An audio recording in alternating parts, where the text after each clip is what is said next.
I never thought I'd be sharing this story, but after what happened, I feel compelled to warn others.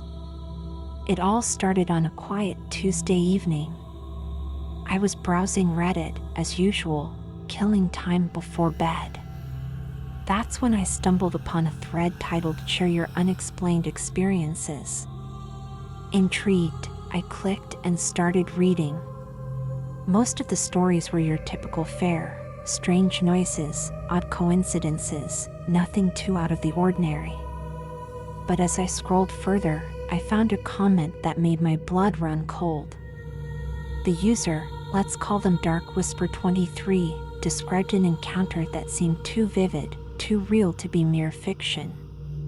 They wrote about a mirror in their grandmother's attic, an antique passed down through generations. Dark Whisper 23 claimed that sometimes, late at night, they'd see movement in the mirror's reflection, even when the room was empty.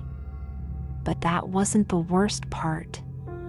They swore that occasionally, just for a split second, they'd see a face that wasn't their own staring back. I shuddered, chalking it up to an overactive imagination. I was about to close the app when a notification popped up. A direct message from Dark Whisper 23. "You've seen it too, haven't you?" My heart raced. How did they know I'd read their comment? I hesitated, then replied, "What do you mean?" The response came almost instantly: the face in the mirror. It's not just in my grandmother's attic. It's everywhere. And now that you've read about it, it knows you're aware. Be careful.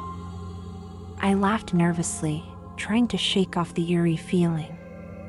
It was just a stupid internet story, right? I put my phone down and got ready for bed, pushing the conversation out of my mind. That night, I had trouble sleeping. Every shadow seemed to move, every creak of the house made me jump. When I finally drifted off, my dreams were filled with distorted reflections and whispered warnings. I woke with a start, drenched in sweat. The digital clock on my nightstand read 3:33 a.m. As I reached for my glass of water, something caught my eye. The mirror on my dresser, usually reflecting just the mundane contents of my room, showed something different. A face. Not mine. Just for a second, I saw it, pale, with hollow eyes and a wide, unnatural grin. I blinked, and it was gone. My heart pounding, I convinced myself it was just a trick of the light, a remnant of my nightmare. But deep down, I knew. The story was real, and somehow I'd invited something into my world.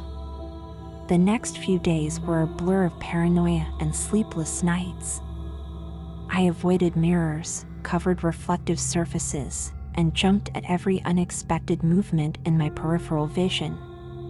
My friends noticed my disheveled appearance and erratic behavior. "Are you okay?" my best friend, Sarah, asked over coffee. "You look like you've seen a ghost." If only she knew how close to the truth she was. I wanted to tell her everything, but how could I explain without sounding completely insane? Instead, I mumbled something about work stress and changed the subject. But the incidents kept escalating.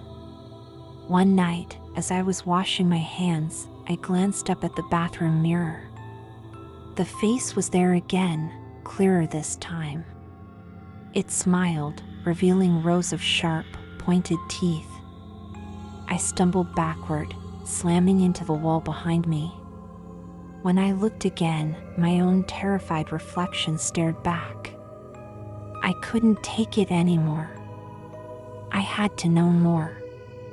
I messaged Dark Whisper 23 again, desperate for answers. What is it? How do I make it stop? Hours passed with no response. Just as I was about to give up, a reply came through: "Meet me at the old Oakwood Cemetery, midnight tomorrow." I'll explain everything. Part of me knew it was crazy to meet a stranger from the internet, especially in a cemetery at night. But I was desperate. As I approached the agreed spot the following night, I saw a figure standing by an ancient tombstone. Dark Whisper 23? I called out hesitantly. The figure turned, and I gasped. It was an elderly woman, her face lined with age and worry. "Call me Margaret," she said, her voice surprisingly strong. "I'm sorry for the secrecy, but I had to be sure you were truly experiencing it before I revealed myself." Over the next hour, Margaret told me a story that shook me to my core. The entity in the mirror, she explained, was an ancient being that fed on fear and paranoia. It had latched onto her family generations ago, passed down through that cursed mirror in the attic. But its reach had grown. "The internet," Margaret said, her eyes filled with regret, "it's given it a new way to spread. Every time someone reads about it, believes in it, they open a door. And now, I'm afraid we've unleashed something we can't control." As if on cue, a cold wind swept through the cemetery. The shadows seemed to deepen, and I could have sworn I heard whispers on the breeze. Margaret gripped my arm. "Listen carefully. There's a way to banish it, but it's dangerous. You'll have to." Suddenly, every street lamp in the cemetery went out, plunging us into darkness. I heard Margaret scream, then silence. When the lights flickered back on seconds later, she was gone. I spun around, calling her name, but the cemetery was empty save for the ancient tombstones. As I turned to leave, my foot hit something on the ground. Margaret's phone. The screen was cracked, but a note app was open. One line of text glowed ominously: "Whatever you do, don't look in the message cut off there."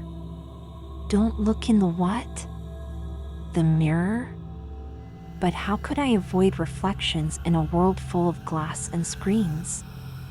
As I hurried out of the cemetery, my own phone buzzed. A message from an unknown number: "It's too late. We're coming for you next." I ran, my heart pounding, unsure of where to go or who to trust. Every reflective surface seemed to hide a threat. Every shadow could be hiding something sinister. And worst of all, I knew that by sharing this story, I might be dooming others to the same fate. But I have to warn you. If you've read this far, you're already involved. The entity knows you're aware now. Stay vigilant. Trust no reflection. And whatever you do, don't look too closely at the darkness. You might find it looking back. I'm still searching for answers, for a way to end this nightmare. Margaret knew something, and I'm determined to find out what it was. But every day, the sightings get worse. The whispers get louder. And I can't shake the feeling that time is running out. If you've experienced anything similar, or if you know anything about banishing this entity, please reach out. But be careful. Once you're aware of its existence, there's no going back. Every mirror, every reflection, every dark corner becomes a potential gateway. As I write this, huddled in a room with no mirrors and the windows covered, I can hear something scratching at the door. The lights are flickering, and my phone keeps displaying that same message: "We're coming for you next." I don't know how much longer I can hold out. If you're reading this, please be careful. Don't make the same mistakes I did. And whatever you do, don't ignore the warnings. The face in the mirror is real, and it's hungry. The scratching is getting louder now, and I swear I can hear whispers calling my name. I have to go. Remember, trust no reflection, and always watch the shadows. If you see a face that isn't yours, run. Run, and don't look back. I just hope it's not already too late for you, as it might be for me. The door is starting to crack, and I can see something seeping through the gaps. It looks like